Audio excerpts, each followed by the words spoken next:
Hello,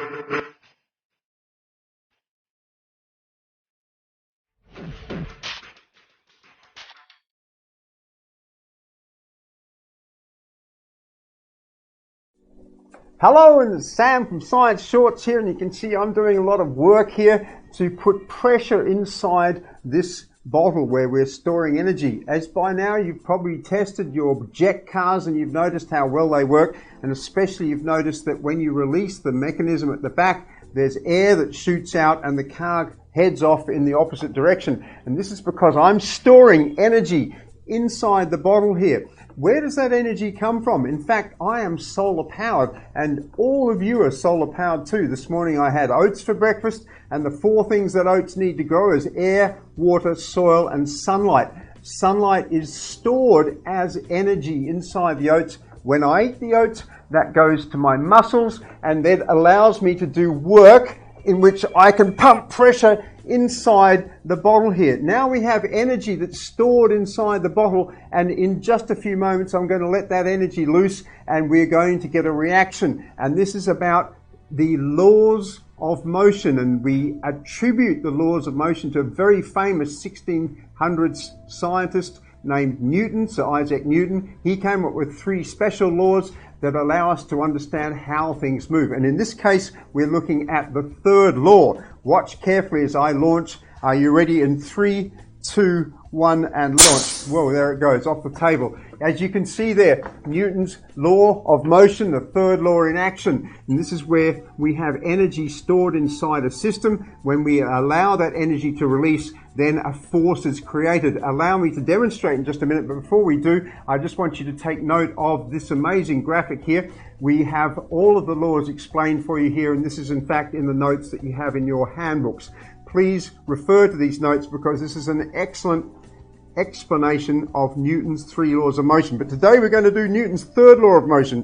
What I'm going to do is change over to my whiteboard now. So we'll just click that up on screen. Oops, I didn't. I clicked it. There it is.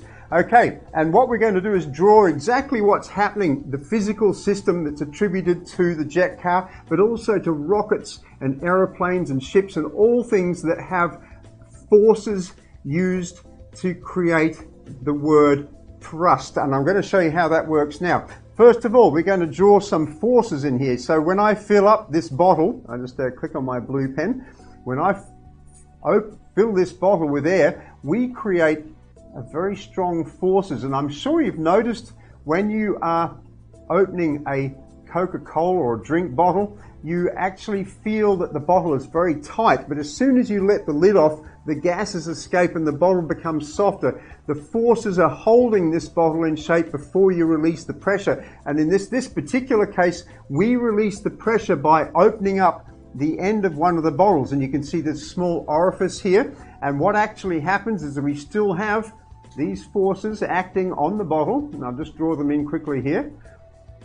And then when we release the bottle's pressure through the orifice, some of that gas, or in fact all of that gas, most of it, is actually forced out through this orifice at what we call a very high velocity. Okay, and according to Newton's 3rd law of motion, every action has an equal and opposite reaction. Let me demonstrate. This is the air that's being ejected from the back of the bottle at very high velocity, and this air has mass. It doesn't have much mass, but air in fact has mass. If you can do that, you can feel the mass of air. If you stand in front of a fan, you feel the mass of air as well. Air has mass. And when that mass is moving in a certain direction, it creates a force in the opposite direction. I'll draw that in here. That force in the opposite direction is called thrust.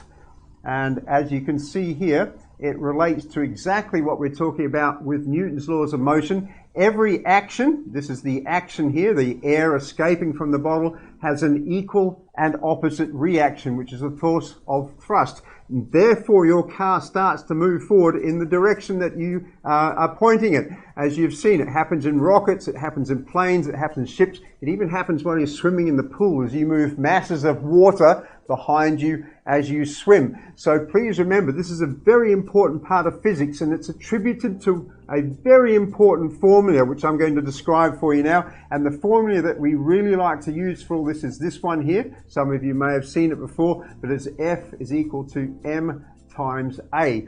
Now, with this, we understand that the more force you have, the more mass and the more acceleration you have, the higher the force you have from the resulting air coming out here. So if I'm using a lot more air in my jet car, the air accelerates more rapidly through the back, then I get more force.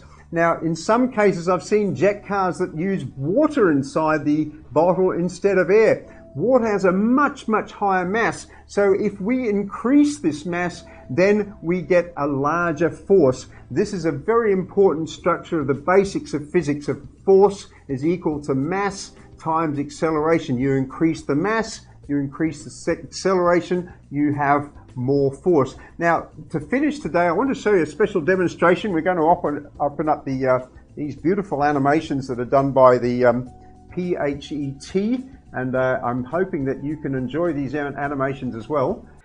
To show you how Newton's laws work, and especially the third law, we're now going to do a special animation, and I'm going to head across to the Kerbal Space Center where I have a rocket fueled and ready to take off. Let's head across there now and watch for ourselves what exactly happens when you launch a rocket into space and how Newton's third law works. Okay, we can see the special rocket here. I built it all by myself. It's ready for launching. Are we ready? I'm going to set to full thrust. We're going to do a little countdown in 5, 4, 3, 2, 1, and liftoff. And what we have here is the liftoff of the GLD V3 rocket as it's flying into space, and you can see the gas coming out of the bottom of those rocket engines there. And I'm just going to tilt it over a bit, and you can see yourselves now that hot exhaust flying out of those nozzles, which is in effect Newton's third law.